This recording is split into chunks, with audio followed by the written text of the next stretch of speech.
আমি বলো ତମକୁ ସମସ୍ତେ ନମସ୍କାର କରନ୍ତି। ହଁ ଇଏ ସଚରାଚର ଜୀବଜଗତ ସମସ୍ତେ ଆଜ୍ଞା ନାରାୟଣଙ୍କୁ ଆମେ ନମସ୍କାର କରେ ମୁଣ୍ଡିଆ ମାରେ। ଆଜ୍ଞା ଲକ୍ଷ୍ମୀ କହିଲେ ସ୍ୱାମୀ ତମେ କାହାକୁ ମୁଣ୍ଡିଆ ମାର?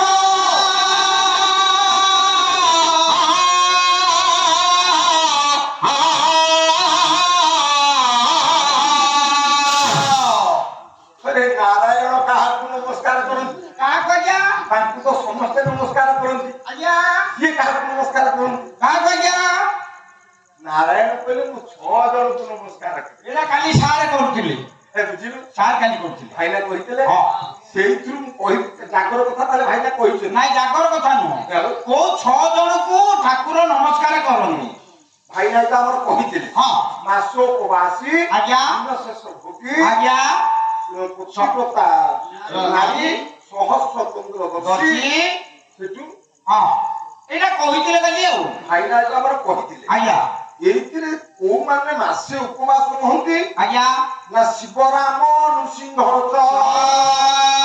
ହରିରାମ ନମେ ତଥା ଦୁର୍ଗାଷ୍ଟମୀ ପରୀକ୍ଷାତ ପ୍ରକୃତି ଆଜ୍ଞା 6ଟା ଜୟନ୍ତୀ ଆପଣ ମାନେ ମନେ ରଖନ୍ତୁ କାହିଁକି ଜାଗରଟା ପାଳନ କରାଯାଏ। ଆଗ ଏକାଦଶୀ କହୁନ ନା ନାଇଁ ଆରେ ସେ ଭାଇନା କହିଦେଇଛନ୍ତି ମୁଁ ମୁଖ୍ୟ କଥାଟାକୁ କହିଥିଲି। ଆଜ୍ଞା ଆଜ୍ଞା ମାନେ ହଁ ଶିବ ହଁ ଜୟନ୍ତୀ ଶିବ ଜୟନ୍ତୀ ଆଜ୍ଞା ହଁ କୃଷ୍ଣ ଜନ୍ମକୁ ଆପଣ କଣ କହୁଛନ୍ତି? ଜନ୍ମାଷ୍ଟମୀ କୃଷ୍ଣ ଜନ୍ମ ହଁ କୃଷ୍ଣ ଜନ୍ମ ରାମ ଜନ୍ମ ହେଲେ ଆପଣ କହୁଛନ୍ତି ଆଜି ରାମ ଜନ୍ମ ଜନ୍ମ ଆଜ୍ଞା ଆଜ୍ଞା କିନ୍ତୁ ଶିବ ଜନ୍ମକୁ ଆପଣ କଣ କହୁଛନ୍ତି? ଆଇ ଆମେ କହୁଛେ ଶିବରାତ୍ରି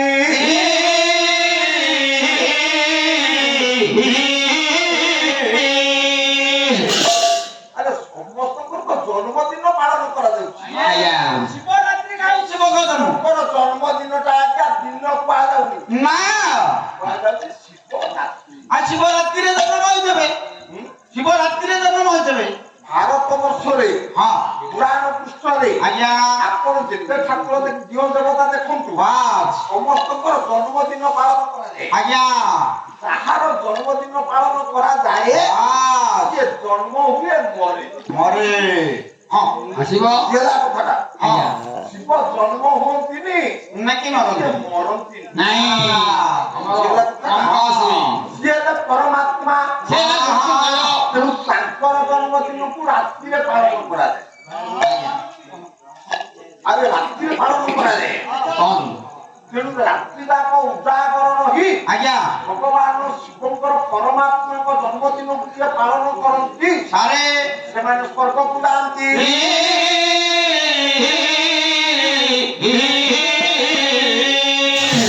ବାବୁରେ ଆଜ୍ଞା ଭଗବାନ ଶିବ କୋଉ କଥା ଶୁଣିବାକୁ ଭଲ ପାଆନ୍ତି? ନା ହଁ କୋଉ କଥା ଶୁଣିବାକୁ ଭଲ ପାଆନ୍ତି? ଭଗବାନ ଶିବ ହଁ ଭାଇନାଙ୍କ କଥାରେ ମୁଁ କାଲି କହିଲି ଆଜ୍ଞା ମହାଭାରତରେ ପଶିଲ ବାସ୍ ଖାଲି ପରା ଆଜି 2 ଦିନ ପାଲା ଶିବଙ୍କ କଥା କହିଛି। ଶିବଙ୍କ କଥା କହିଥାନ୍ତ ନା ମହାଭାରତ ଆଡେ କାହିଁ ଗଲ ଜଣା ନାହିଁ ଶିବଙ୍କ କଥା କହିଥାନ୍ତ। ଶିବ କୋଉ କଥା ଶୁଣିବାକୁ ଭଲ ପାଆନ୍ତି? ଆଜ୍ଞା ଗୋଟିଏ ଶ୍ଲୋକ ଗାନ୍ତୁ ଲେଖିଲେ କିଏ ଆପଣ ମାନଙ୍କର ପଠାଣି ସାମନ୍ତ କଣ ଲେଖିଲେ ବହି ହେଲା ସିଦ୍ଧାନ୍ତ ଦର୍ଶନ। ବାସ୍ କଣ ଲେଖିଲେ ପଠାଣି ସାମନ୍ତ ଲେଖିଲେ ପ୍ରତ୍ୟଙ୍ଗୁଦ ବିନାନ୍ଦନ ରବି ତନୟା ନିରପଥ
ବ୍ରହ୍ମ ପୁରାଣ ଆଜ୍ଞା ଭାଇନା ମୋର ହଁ ଆପଣ ପୂଜ୍ୟ ନମସ୍ୟ ବସିକି ଟିକେ ଶୁଣ ଆଜ୍ଞା ବ୍ରହ୍ମ ପୁରାଣରେ ଲେଖା ହେଇଛି ହଁ ଶିବ କୋଉ କଥା ଶୁଣିବାକୁ ଭଲ ପାଆନ୍ତି ବାସ୍ ବୋଲେ ଯୋ ରୁଦ୍ର ସ୍ୱୟଂ ବିଷ୍ଣୁ ଯୋ ବିଷ୍ଣୁ ସ ମହେଶ୍ୱର ଭୟଂ ଅନ୍ତରଂ ନାସ୍ତି ନାଶୟରିବ